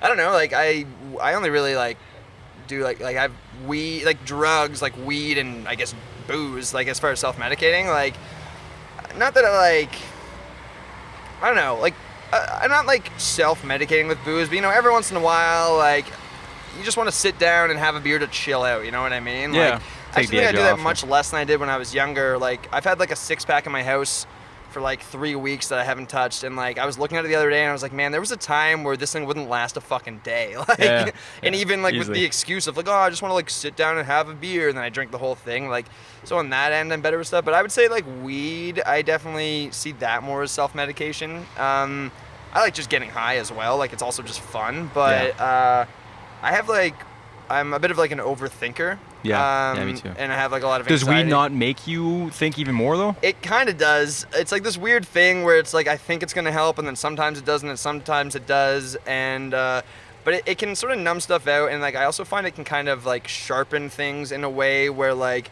I'll be overthinking, but then it lets me really like zone in on one thought rather than a million thoughts, Oh, okay. and then I can kind of like focus. I wouldn't say it like helps all the time, but it definitely lets me like kind of just chill out and not be thinking 1 million thoughts in a million different directions, and I can Right. kind of narrow it down to like a couple thoughts instead. Right. Because like I do have like pretty bad anxiety, and like I do have like diagnosed anxiety, and it shows itself in me being like I can be very paranoid. In that I literally, if I don't know all the information about a situation, I will think of 100 different negative things about that it could possibly happen. You know what I mean? So weed lets me sort of just like chill out and be like, well, maybe we just like jerk off and watch anime. Like that, maybe we'll just do that instead of worrying. So that kind of helps. Nice. Yeah. Well, because I'm diagnosed with depression, and Mm-hmm. finally medicated since last December. I only started taking SSRIs last December. Okay. But before I self-medicated for years with weed and alcohol, and I tried shrooms a lot to try Mm-hmm. Like to microdosing. And... Well, macrodosing as well. Okay. Yeah, I mean, I've actually I think it was only last year I tried ego death, 5 grams, Jesus. just to try to like just really kill your ego and like just Yeah. I mean, and you go to the place where it's like so dark. Yeah. But then you come out of it better. Like you come out, there's like the post shroom glow where like Yeah. everything makes sense. But while I was doing it, I was like, I'm never doing this again. Never doing this. Totally. Yeah, but then once you come out on the other side, actually, Wow. it does help a bit. I've never gone for that, man. I don't think I have the courage to go for the ego death like that. Maybe one day, like I love shrooms, and I've done them like probably since I was like 16 or something. Yeah. And definitely like around 16 and 17, I was doing them a lot, and like it got weird a little bit because like that's a little too young to be doing them like all the time. It's And I was having mostly bad trips. Like I don't even know why I was doing it all the time. Well, Like that's what I found. I used to smoke weed like in high school. My last year of high school, I was smoking weed probably like 3 times a day. I would like wake up, smoke before school, I'd smoke at lunchtime, and then smoke at night. Yeah. And it was at a certain point I was like not enjoying it, but I was still doing it because it was a Yeah. habit. And I quit then, and then I start like I've been on and off. Yeah. But yeah, sometimes I just felt like I was like, why am I doing this? You know? I get that. I go through phases. Like recently, I've been smoking pretty early. Like I wake up really early, and I don't really have anything to do until like 11 or noon. So I'm like, why not smoke a bowl at 8 o'clock, Yeah. and then just like I'm hanging out, just like kind of drawing or writing or something. Anyway, so, Yeah. and then like by the time I have to go do work stuff, I'm fine. I've had my coffee, and like I'm kind of back to normal. And then like depending on what else I'm doing, like maybe I'll smoke after work. But like today, I was like, okay, well I need to like talk on a camera, so like maybe Yeah. I won't smoke right after work. And Yeah. like, so yeah, it sort of depends. Like I try to like level what I'm doing, especially after like I said that comedy thing. Like that sort of made me be a little more careful, Yeah. because like even if you're just gonna be burnt out later, that still makes you like you're not as sharp, right? So with comedy stuff especially, like that's so important. So Yeah. but just in life, it's kind of important. So It's debatable. Yeah. Depends on whatever. But I suppose, yeah, yeah. I don't know.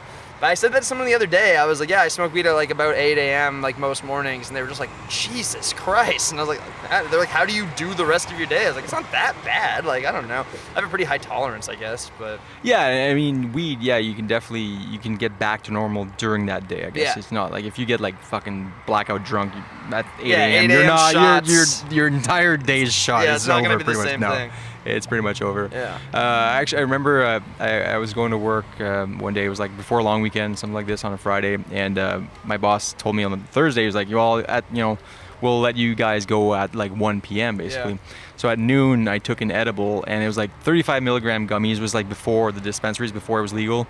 And 35 for me is actually a lot. Yeah. And so I took an edible at noon, and then 1 o'clock hits. I'm like, all right, we're gonna get set home. Everything's gonna work out perfectly. The timing and all that starting to kick in. I was gonna go for a nice bike ride. I had this whole thing. My whole afternoon was gonna be all planned out. And then my boss comes and is like, I need you to stay late. We have to write a briefing note for the minister. I'm like, oh fuck. Shit. So I'm just like tripping out there, writing a briefing note for the minister till like 4 p.m. Yeah. And it was probably the best briefing note I've ever written. It was like, Okay, there you go. Oh, yeah. It's just like, look, why don't we all chill out? yeah. Dude, you know what you gotta do. It's just, Yeah. It's very Jack Kerouac, like free fucking. Yeah, flowing thing. exactly. Yeah. Yeah, no, I don't tend to. Well, no, I was about to say I don't work high, but that's just a complete lie. I do it all the time. Actually, I shouldn't incriminate myself on camera either. Yeah, I'll just edit this out, whatever. Yeah, exactly. No, I don't know. Yeah, it depends, right? It's knowing your balance and stuff like that. But no, as far as self-medicating, like I don't know. I've been sort of looking because I did do like actual like depression and anxiety medication at a time, and it definitely wasn't the right stuff to be taking. It like put me in a like it worked really well for like maybe 2 months, and like I felt more confident. I wasn't like overthinking things, but then it like hit this weird plateau where I wasn't thinking about anything enough. Like I just like didn't care really. Okay. Yeah. So it sort of took It, away. like numbed maybe. Yeah, it numbed like because I tend to like worry and overthink, and it took away all that stuff, and it kind of showed me like the level of that is You like. want another? Yeah, that'd be great. Yeah, I'd take another clean cut. But yeah, I know it got me sort of this weird like plateau, where I just didn't really care about anything. Not in like a weird like fuck life, but it was just like I started like dating someone at that time, and I remember there being like a bunch of red flags, and I'd just be like, yeah, like I like know they were there, but just yeah, whatever, and like but that was happening in like all aspects of my life. Right. But then it like hit this weird point where like that was happening, but then I was also becoming like really unhinged emotionally sometimes. I remember I watched Bo Burnham's Make Happy special, yeah. which is like I'd seen it at this point probably like 12 times. Oh like, my god, so good. I love it. Fuck, I hate the fact that Bo Burnham is my idol, but he's so much younger than me. It's so annoying. It angers me. I hate that too. Yeah. But I remember I was watching it, I'd seen it so many times, and then I was just like pouring with tears of like he put so much work into this. Like I was just getting moved, but it was like Wow. I've seen this before. I was like, what the fuck is going on? It was just this weird emotionally unhinged thing, and then I just kind of on my own accord like stopped taking them and like weaning off, and then it started kind of like regulating again, and I was like things made a lot more sense. I was able to identify like issues with things happening in my life a lot easier rather than just like letting things slide by, and like so I was like, okay, like. But the thing that was kind of cool is I was also sort of able to hang on to the initial like confidence and stuff I'd gotten in those like first 2 months. So I was able to be like, okay, well, this is when it felt good and this is what it felt like. So just try to like hold on to that and then forget about the other like 8 months that came after it or whatever. Wow. Yeah, so. It's not bad. Yeah, I mean, they say that about like medication and therapy, right? It's like you got to sort of go in knowing that you might not get like the perfect fit the first time. No, for sure, yeah. Yeah. But as far I mean, as I've seen like so many different therapists and all that, and but this is the first time I finally tried like actual medicating, and I was always against it. Like not for other people. I don't have like a stigma against other people using it, but for me, I was like, I'm gonna do this naturally. I'm just gonna like try to you're get scared good of like sleep. losing like yourself, right? Well, or who yeah, you are. I mean, there's so many reasons why people probably shouldn't do it. A lot of people say like you end up worse off after you get off them than you were before, and it's like, I just like putting all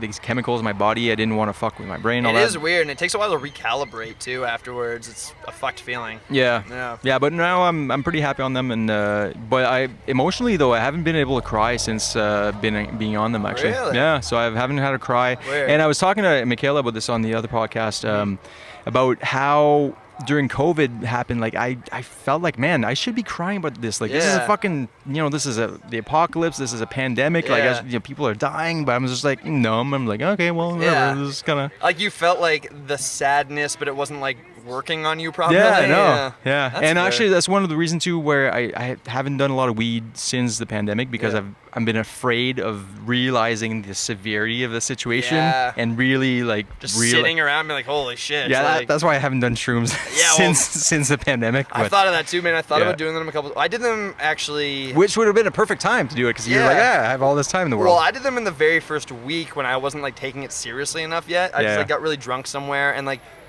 so drunk to the point that like I didn't realize I did shrooms until the next day. I was going through Instagram. It was like 20 hours later, and I just saw like a picture of mushrooms, and I was like, oh yeah. And then I like texted someone, I was like, did we do shrooms last night? And they're like, yeah. I was like, Jesus Christ, we were drunk. Yeah. But yeah, no, for sure, like thinking about that stuff would like feel kind of daunting. But I had like the opposite effect. Maybe you're on the right stuff and I was on the wrong stuff, because it definitely got me going emotionally, but like in like a really unhinged way. Like it was too much, like shit where I could be like, oh, maybe I'll like missed up a little bit about that, but then like go on with my day. This was like oh shit, it's happening. Like I had no control. It was weird. Wow. Yeah. No, I kind of feel like I need like a good cry. I'm like, it's funny because I'm one of those guys, like a lot of guys probably in New Brunswick, like I don't cry. I'm like proud of not crying, and I'm like I want to cry, I just can't. I'm not proud of the fact that I don't cry. I'm just like, actually, I need to get some fucking feelings out and all that. Do you find, so you go to therapy as well? Yeah. I'm like seeking it out right now. I had sort of, it's hard right now to get in because like, they have right now, there are probably like so many people trying to get in. Yeah. I was doing therapy since back in December is when I started taking it at the same time. And I mean, I'm privileged. I will say I have my privilege because I have insurance. I have, all that. I work with my workplace, so not everybody can afford it and all that. Exactly. It is fucking expensive, man. Like $165 an hour. Yeah. It's crazy expensive, but yeah, it's worth it.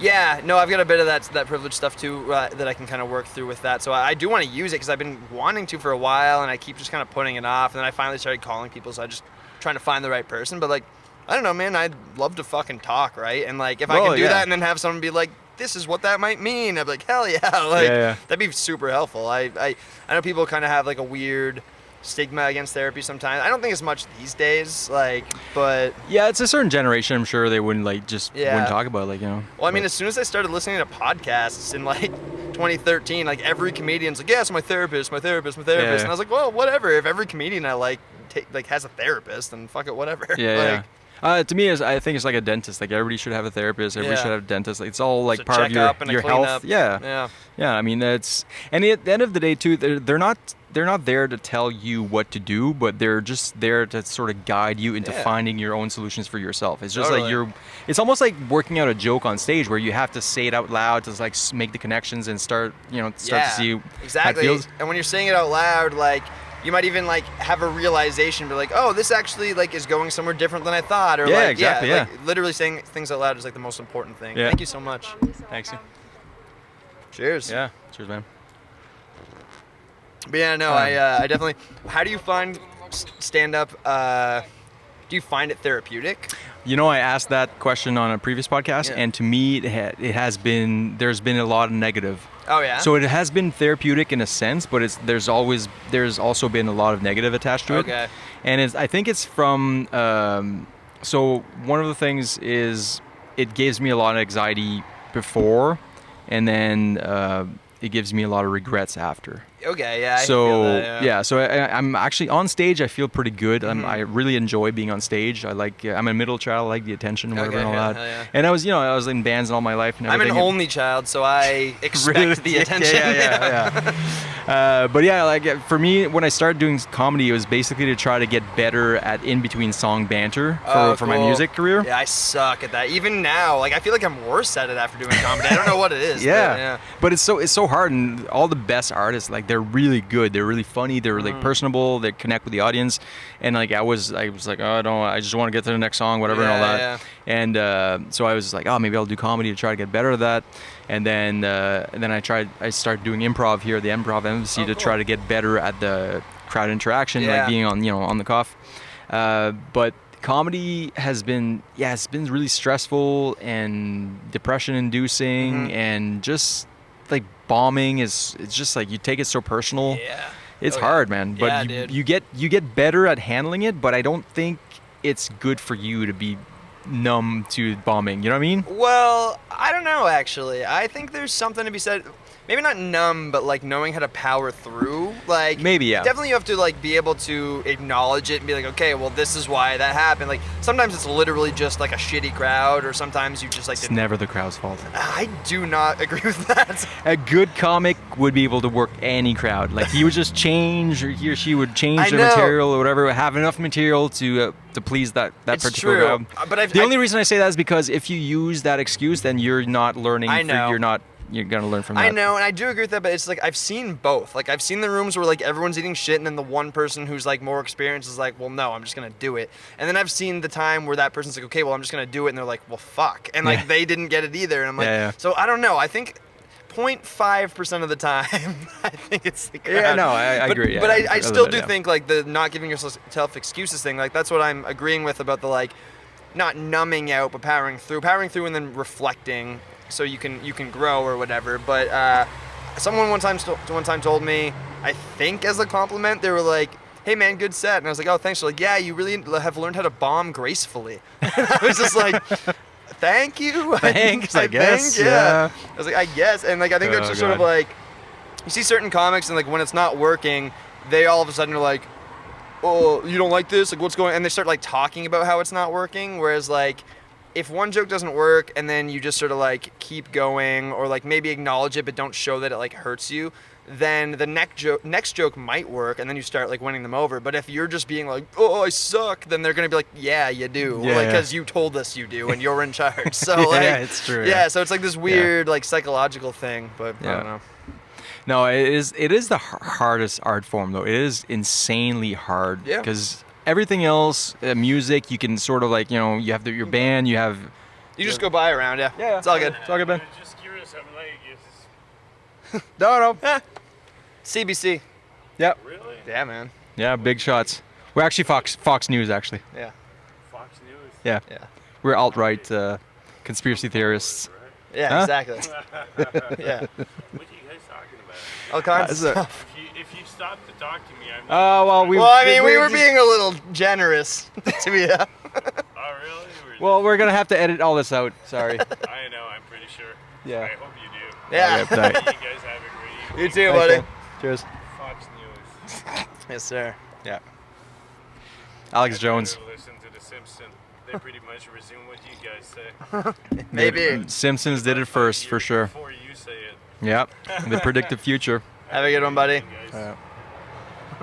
Oh, God. Surprised we haven't had more of that, actually. I know, We've been yeah. doing pretty good. We've been Yeah, doing it's good. not bad, actually. Yeah, the sun's going down. The weirdos are going to be coming out, I think. Absolutely. Yeah. Absolutely. But yeah, like stand-up has been in a way therapeutic because it's made me more honest with myself Mm-hmm. too. Just like I approach topics now that I probably wouldn't even talk about with anyone before. Okay. And it's funny because I now I go see a therapist and I'm like, I go up and like, okay, first session, I'm like, okay, I'm a piece of shit. I have all these issues, blah, blah, blah, all that, Yeah. whatever. And before I would like try to impress them, I'd be like, well, so I did my master's degree in this and I'm doing Yeah. economics, blah, blah, and all. I'm telling my life stories. Like, no, that doesn't fucking matter. I need to talk about like, okay, this is the issues I have with my mom and my dad, and like all these things, whatever. And now The I go on meat. stage and I talk about fucking having diarrhea or whatever. It's like just anything is just I just don't give a shit, but I don't know if Yeah. it to what extent not giving a shit is healthy for my real life too, Yeah, it's hard to say, man. Yeah. I find it interesting though. Like, did you not find like I found there be such an advantage to having like a decade of stage experience through music before doing Yes, stand-up. absolutely. Like I found Yeah. it so beneficial. Yeah. Because there's a lot of similarities, like definitely major differences, but like there's Yeah. some similarities, and like I definitely bombed with music like a bunch of times. Yeah, yeah, And yeah. like I don't know, at least the thing that's like different is like if you tell a joke, like the time until the response from the audience is like, you know, between like 30 seconds to 40, like it could be like between 15 seconds and 30 seconds before you're supposed to get the response. Whereas with music, you're like maybe 3 minutes till you get the response. So like it's like this weird thing where I can't tell if it's worse to say something for 15 seconds and get nothing back, or do something for 3 minutes and then get nothing back. Like, you know what I mean? Like, you're just being so loud and aggressive for 3 minutes, and then you stop, and you're like, and they're like, nah. Yeah. You're like, ah, fuck. Like, Well, the thing about music too is that most people, most audiences, at least in Ottawa or most places, will at least politely applaud, Yeah, or I like, you know, agree. after a song, you know. So you're not even sure if they really loved it, Yeah, or if they're just like exactly. politely applauding. But comedy, if they don't like it, they're just Yeah. not gonna like it. There's because it's so instant, right? exactly, the response time is part of it. So, Yeah. Yeah. Like it's not like, you know, like visual art where you can work like 2 months on a piece and then people go to your art gallery and they're like, oh, that's interesting, Yeah. or whatever. But you don't even know if they really like it. But comedy is one of the few art forms where people tell you right away, Yeah. is this good or is this bad? Absolutely. And it's black and white. That's it. Yeah. Yeah. I never find it gets me that bad. Like, I've definitely done some shows where at the end of it, I'm like, oh, what the fuck am I doing? Like, maybe I've just been lucky up until this one exact time, and like, I don't know. So I've never been like fully like depressed from stand up, but I've definitely been like, fuck, I gotta like get my shit together on this specific thing or this specific thing, and like, yeah, I've definitely found music kind of bogged me down a little more. I also found it more demanding. Like, I was just a singer. Well, music, you also spend more time like actually prepping. You have all Yeah. these jams, and then, you know, band practice, and then you get one show like once a month or 2 Yeah, months, whatever, and then exactly. is this big thing. And if it doesn't go well, it's like, oh fuck. Yeah. Whereas comedy now, the thing is, like, I'm not saying bombing makes me depressed in so much as I've become accustomed Yeah. to having bad shows, and now I don't care. Exactly. It wouldn't make you stop. No. Yeah. Now I literally get off stage and I'm like, ah, Yeah. all right, whatever. Get them next time. Yeah, it's like, but before, when I first started doing stand-up, like, it would take me weeks before, like, oh my god, this was terrible, and Yeah. whatever.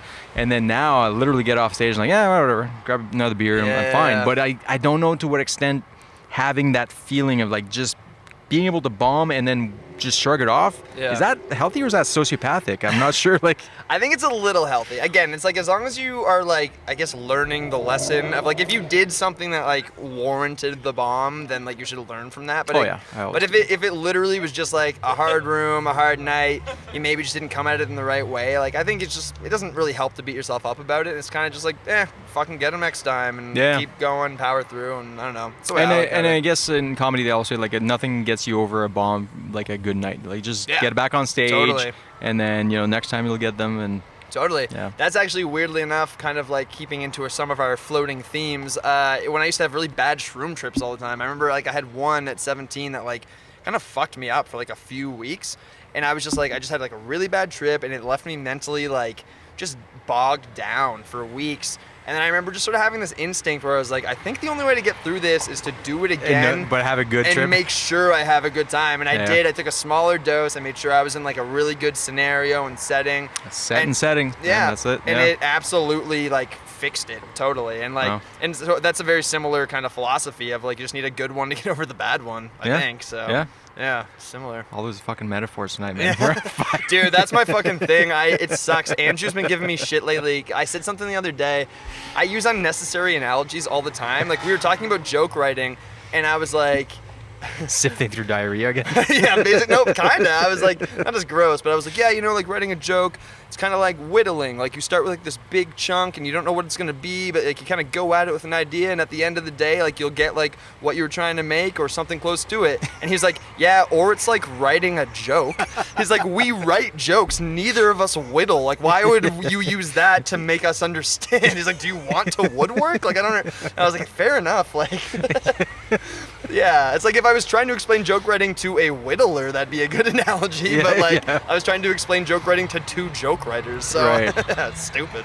But maybe that's the instinct from like in comedy. You have so many like people are always using analogies to be like, oh, it's like this, it's like that, whatever, and or your mind sort of always makes these connections. And I love that's like a style I really like. Yeah, Like, yeah, me too. I love that, that. And I actually think like for me going back to music, I think that comes from like lyrics because like lyrics are all kind of metaphors and like not always, but like Yeah, usually they're more abstract. A little. yeah, exactly. And it's usually like, using a weird abstract analogy to describe something more simple to keep it interesting, right? And like that's pretty similar in comedy. And I remember I really liked Shakespeare in high school because it was like the opposite of lyric writing to me. Like to understand Shakespeare, you're taking all these metaphors and then breaking them into what they actually mean. And then to like write a lyric, you're taking something simple and then breaking it into like a kind of complicated metaphor. Right. So like I always sort of saw it that way. And then, I think analogies work really, really well in comedy. And yeah, so cool, buddy.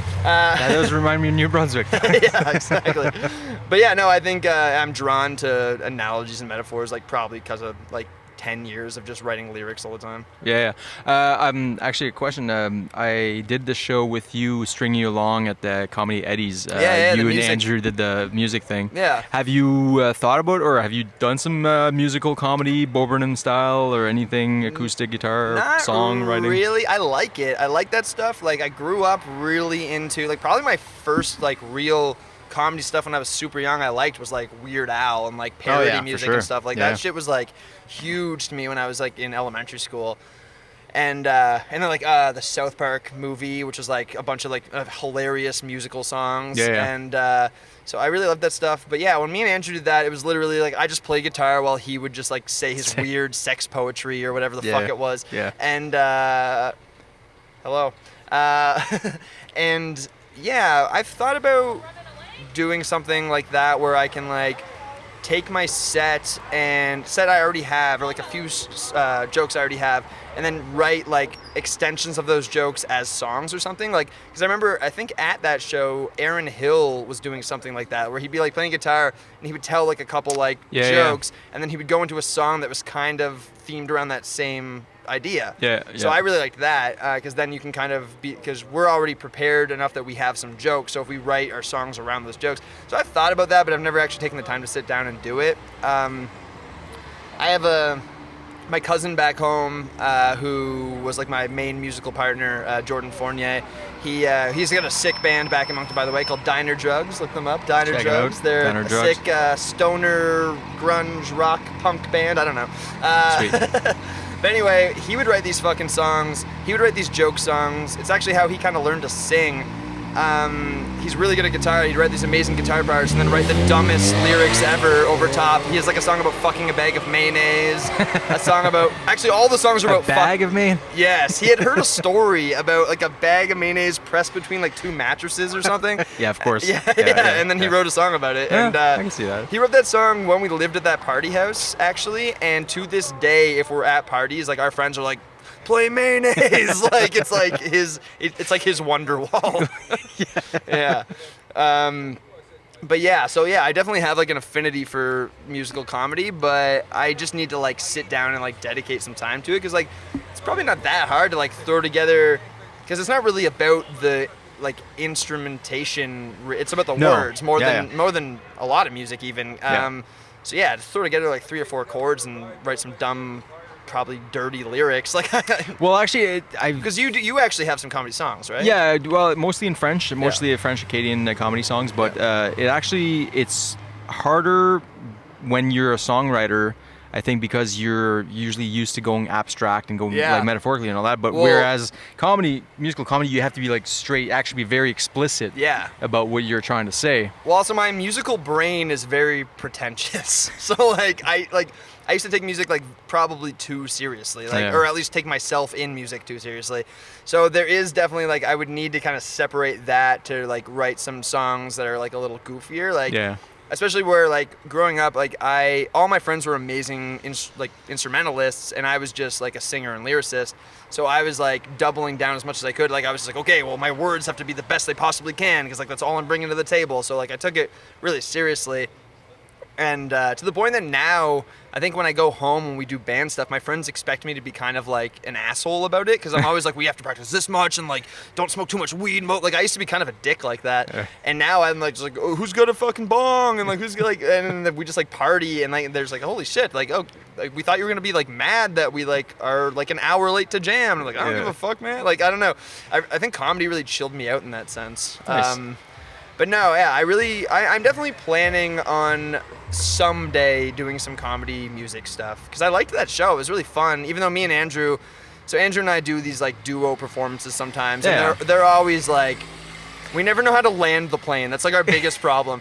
Well, yeah, no, you guys were just having fun. It seemed like, you guys were having fun, and it was funny, and it was like different than the rest. What I loved about that show is that everybody was so different. Yeah. Right? It wasn't just a bunch of people playing goofy songs. No, it was like and different angles. and it wasn't just acoustic guitar or anything. Like there was like everybody was doing. Well, you had your like beats and stuff. Yeah, right? I had my like, looping, and then the I forget who her name is. She's in Toronto now, but Glennis Marshall. Glennis Marshall, dude, that was amazing. She blew my mind. Oh my god, she had a little guitar and all that shit and all that, and then you get like Lewis Hill and Aaron Hill, and then fucking everybody was doing some random stuff. Totally. Yeah, it was a really Were fun you show. part of? Because they did another one of those, didn't they? Like at a different place. Yeah, I didn't do that second one though, Oh, but okay. yeah, hopefully I'll be on the next one. But cool. yeah, I want to get.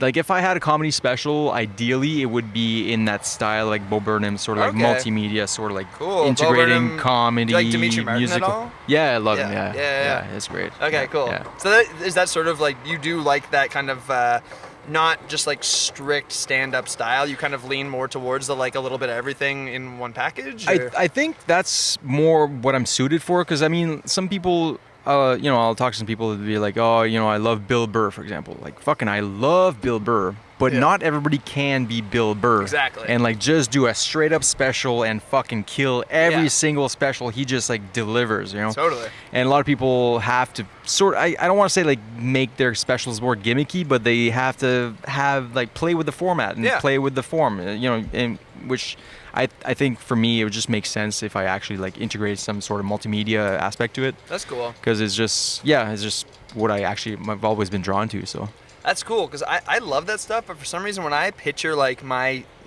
quote unquote special, it's like so by the book stand up. Like I want like a John Mulaney style. Like I'm a comedian doing comedy. In my one exception is that I probably wouldn't be able to pull off a suit. So like besides that, like I want to be like pretty traditional. But I love that. Like again, like 'cause I like traditional stuff, but I love fucking like Make Happy is in my like top 5 specials. Like amazing. Thing blows my goddamn mind every time. And I do tend to like Bo Burnham's straightforward stuff, like his like little poems and his jokes more than his songs. But like certain songs, that fucking the Kanye burrito song or whatever at the very end of Make Happy, the closer or whatever. Yeah. That thing to me is like. Yeah, that thing blew my fucking brain He's a off. fucking genius. Yeah. I hate him so much. Yeah, and did you see 8th grade? Yeah. Yeah. That's the thing, man. He's like the Jordan Peele. Like, he can fucking direct and do stand-up He picks and a music. medium and he just kills it. But yeah, he's an amazing pianist too. Like, fuck you, man. How many talents does one guy have? Like, I actually find, to point out like a semi-flaw, I actually don't find he has a very strong singing voice. well, no, but enough for a comedy, Exactly. yeah. But Which I think a lot of musical comedians are basically people that didn't have enough, they weren't good enough to be actual serious musicians, and then they're just like, oh, I can do this, I can, totally hold a note. So, yeah, because I do find like you can hear him kind of like cracking and wavering a lot, and like, but it doesn't matter. No, but he can actually rap for a white boy from Boston, yeah, like whatever. Exactly. Yeah, totally. Yeah, no, it's good stuff though. I feel like I just am trying to interview you now for some reason, but let's go. who is your top comic, like number one? I know that's kind of a hard question.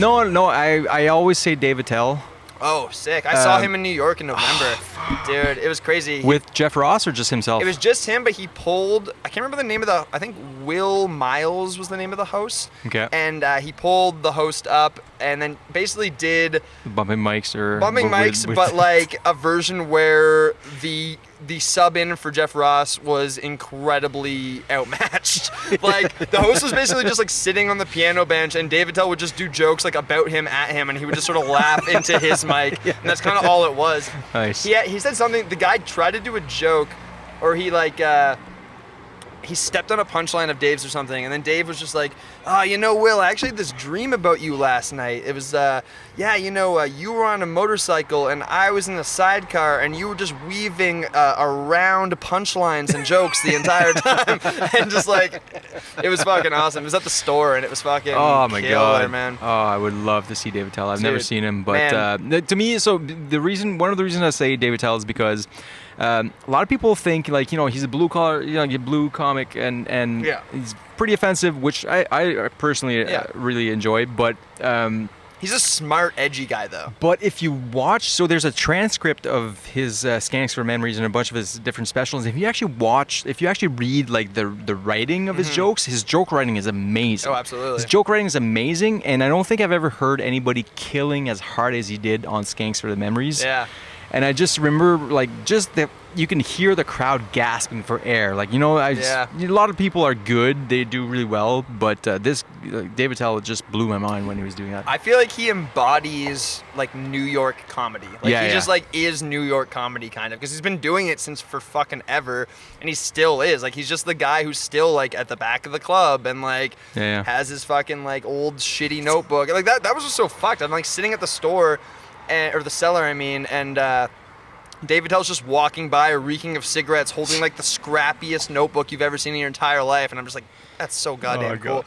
Man, I had such a good like comedy trip to New York in November. I think I went to 2 cellar shows. There was that. He was on, Joe Mackey was on, Sam J, Joe DeRosa. There was like a lot of really cool people. And then I saw Pete Holmes at a like theater show.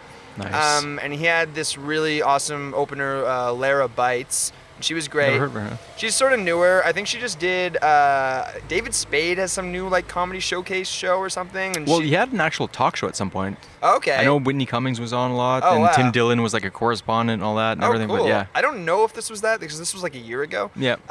But anyway, so she was it was just gonna be her and Pete. Like she was opening, and then it was gonna be Pete Holmes, and then she did like 12 minutes, and then she was clearly wrapping up, and she looked over to the wings, and then clearly got like a sign, and she was like, okay, so I guess we have a special guest, but they're actually running late, so I have to do like another 10, and then she did another 10, and then she was like, anyway, John Mulaney. Oh, and then shit. fucking Mulaney just showed up at this Wow. like sold out 1,000-person like theater show, and was running an entirely new act. Like he was wearing like a sweatshirt, he was like reading notes.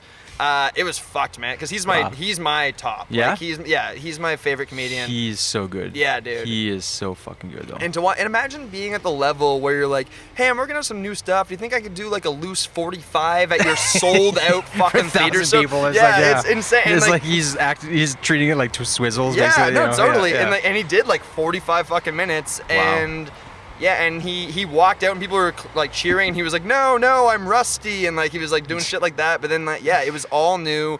It was all like he was looking at shit, and it was the best. And actually, a lot of it ended up being in his SNL monologue like 2 months later or whatever. Oh, shit. And so it was really cool to see that later. Yeah, You're yeah. like, oh shit, I saw him literally like figuring Working that out. stuff. Yeah. Which is like, that's one of the benefits of being in New York, right? Like where you see all this crazy shit being worked out. So, Yeah. No, John Mulaney for sure is one of my top for sure as well. Yeah.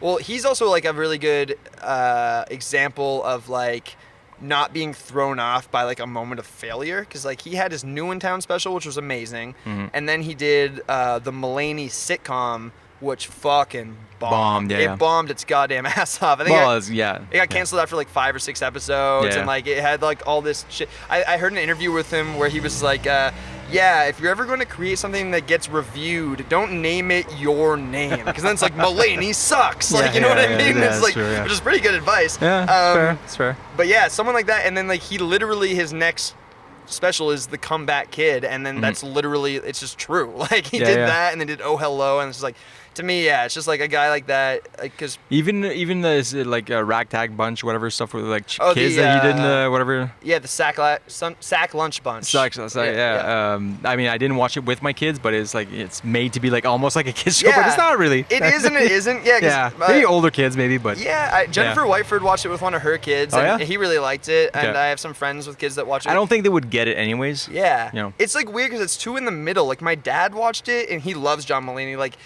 him and my mom went and saw Oh Hello on Broadway and shit. Oh, yeah? and Really? Yeah, oh yeah. And Like in New York or? yeah. Wow. Yeah, he loves John Mulaney, and I told him about the Sack Lunch Bunch, and I think I hadn't seen it yet, but I knew what it was, and then he was like, okay, I'll watch it right away, and then he watched it, and he watched like half of it, and was like, I don't know, it's too like kids show. Well, it's like a Sesame Street, but like comedic. But it is kind of dark. Like they're constantly talking about like what happens when you die, and then they're making like, I don't know, it's like they're making like grandma's new boyfriend or whatever. Yeah, It's like, exactly. It's funny. Yeah, and they're it's making funny. like Rudy Giuliani references. Like it's not for kids. No, like, it's definitely not for kids, but Yeah. I wonder if they would not get it enough that they can actually just watch it and enjoy it for what Yeah. it is. And then the parents could actually enjoy it too. Yeah. It's like a lot of the like Pixar movies, like they're, a lot of jokes are And they actually get for really- the adults. Yeah. But then the kids still are like, this is Yeah. funny, this is and cute. those all are that. also very dark. Pixar's like crazy dark. Yeah, like yeah, so yeah. I don't know how that affects kids. Like it fucks me up. So like I don't know. Like Up, the beginning of Up, like Yeah. yeah, dude. Yeah. I don't Up. know. Or Maybe like, I should watch Up to cry, actually. That should be a good one. any of those. Wall-E, there's some cry moments in Wall-E. Yeah, that's Pixar is like it's designed for that. Yeah. I think. I don't know. Yeah. Yeah, man. Oh man, maybe I'll go home and watch Up now. We should probably wrap this up, but Cool, thank cool. you so much, man, for joining Yeah. with me today. And Thanks for having me. yeah, it's been great. Yeah, I had a good time. I like just sort of rambling my ass off. So I'm Hey, into that. this is therapy. This will be $165 Oh, for the shit. hour. You have insurance, right? I have a Blue Cross card. We'll be fine. Yeah, right. Anything you want to plug? Anything you want to? Anything coming up? Nothing coming up necessarily. I mean, Oh, you're on Yucks. I'll be at Yuck Yucks on August 11th. If this comes out before that, whatever. Check it out. If it comes out, at some point there should be a podcast called Hanks for the Memories. You should be able to find on all platforms. We'll see what happens. So give that a shot, and we'll see. And besides that, Swissels Comedy Nights are every Monday. We have very good safety precautions. JF Plexiglass, yeah. He's been there. So Swissels Monday nights. Besides that, support local Ottawa comedy. That's what we're supposed to say, right? Yeah, there you go. Okay, David cool. Haddad, thank you so much. Thank It's a you. wrap. Cool. Thanks, man. Yeah, thanks, buddy. That was fun. Wow, you really give that chair shit every time, man. No.